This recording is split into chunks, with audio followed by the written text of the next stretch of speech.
Welcome to our channel. ఈరోజు ఈ వీడియోలో మనందరికీ తెలిసిందే కదా గోరింటాకు అంటే ఏంటో. స్పెషల్గా ఆషాఢ మాసంలోనే గోరింటాకు పెట్టుకోవడానికి మెయిన్ రీజన్ ఏంటి, గోరింటాకు వెనుకన ఏమైనా జన్మరహస్యం ఉందా, ఉంటే అదేంటి, గోరింటాకును ఆషాఢ మాసంలోనే ప్రత్యేకించి ఎందుకు పెట్టుకుంటారు, పెట్టుకుంటే మన బెనిఫిట్స్ ఉన్నాయా అని చెప్పేసి ఈ వీడియోలో అయితే డీటెయిల్గా ఎక్స్ప్లెయిన్ చేస్తాను.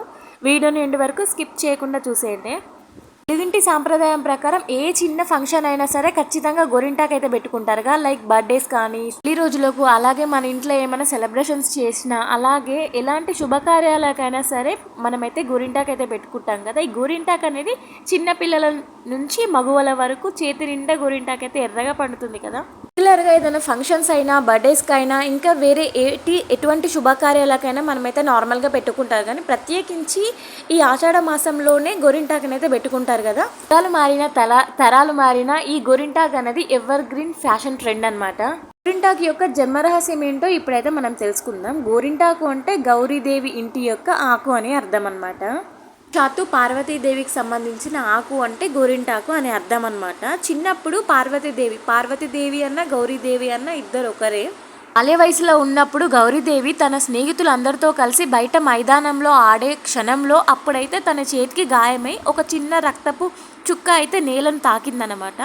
అప్పుడు ఆ రక్తపు చుక్కనే ఒక చెట్టుగా మారి అంతలోనే ఈ చెట్టు పెద్దదై ఇలా అడుగుతుందన్నమాట, నేను మృదురాక్షతో జన్మించాను కదా, నా వల్ల ఈ ప్రపంచానికి ఏమైనా ఫలితం ఉందా అని అడిగితే అప్పుడు ఇంతలోపే గౌరీదేవి తన చిన్నపిల్ల చేష్టలతో గోరింటాకు చెట్టుకున్న కొన్ని కొమ్మలనైతే కోస్తుందన్నమాట. ఇంకా అప్పుడైతే తన రెండు చేతులు ఎర్రగా కందిపోవడం చూసిన తన తండ్రి, ఏంటి ఇలా ఎర్రగా కందిపోయి అని అనగా అప్పుడు గౌరీదేవి, ఇది ఒక అలంకారం లాగా చాలా బాగుంది, రెండు చేతులకు ఎర్రగా చాలా పండింది కదా, చాలా బాగుంది అని గౌరీదేవి చెప్పగా, ఇంకా అప్పుడైతే గౌరీదేవి యొక్క తండ్రి ఈ గోరింటాకు స్త్రీల సౌభాగ్యానికి చిహ్నంగా ఈ మానవ లోకంలో ప్రసిద్ధమవుతుందని చెప్పేసి గోరింటాకు అయితే ఇలాంటి అయితే గోరింటాకు అయితే ప్రసాదించారు. ఈ గోరింటాకు వలన స్త్రీలలో ఉండే గర్భాశయ దోషాలను అయితే తొలగించబడి స్త్రీలైతే ఆరోగ్యవంతంగా ఉంటారు. గోరింటాకు నుంచి వచ్చే పసరుతోనే చేతులు కాళ్ళు ఎర్రగా పండుతాయని చెప్పేసి ఈ గోరింటాకు అయితే ఇట్లాంటి వరాన్ని అయితే గోరింటాకు అయితే ప్రసాదించారనమాట.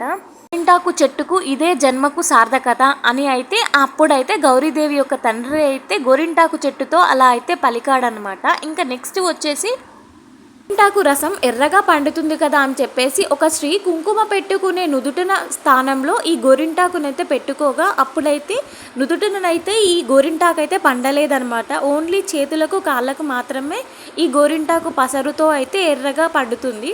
గోరింటాకున్న ప్రత్యేకత అదే అనమాట. ఓన్లీ చేతుల కాళ్ళకే పండుతుంది, నుదుటిన మాత్రం పండదనమాట. మీరు ఎప్పుడైనా ట్రై చేశారా, చూసారా?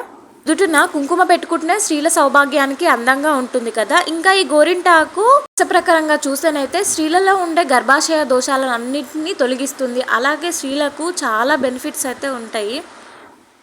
గోరింటాకుని చందమామలాగా అరచేతిలో పెట్టుకుంటాం కదా, అరచేతి నుంచి మన గర్భాశయాలకు రక్తం ప్రసరించే నాడుల ద్వారా ఆ గోరింటాకు అనేది దీన్ని మొత్తం తగ్గించి చాలా వరకు ప్రశాంతంగా అనిపిస్తుంది. ఆషాఢ మాసంలో అయితే వర్షాలు అయితే స్టార్ట్ అవుతాయి కదా, ఎక్కువగా క్రిమికీటకాలు, బ్యాక్టీరియా, ఎక్కువగా డిసీజ్ అయితే వస్తాయి కదా ఈ సీజన్లోనే.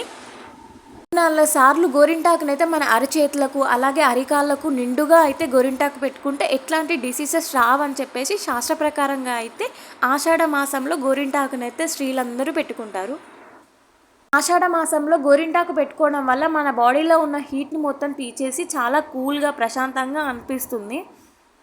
చాలామంది గోరింటాకుని చేతి వేళ్ళకు పెట్టుకుంటారు కానీ గోర్లకు మాత్రం వదిలేసి పెట్టుకుంటారనమాట. అలా నెయిల్స్కి కూడా పెట్టుకోవడం వల్ల చాలా బెనిఫిట్స్ ఉన్నాయి. నెయిల్స్కి కూడా ఎలాంటి డిసీజెస్ రాకుండా నెయిల్స్ కూడా హెల్తీగా ఉండడానికైతే ఈ గోరింటాకు అయితే బాగా సపోర్ట్ చేస్తుంది. కొంతమంది పెద్దవాళ్ళు అయితే చెప్తూ ఉంటారు కదా, గోరింటాకు ఎర్రగా పండితే మంచి భర్త వస్తాడని చెప్పేసి.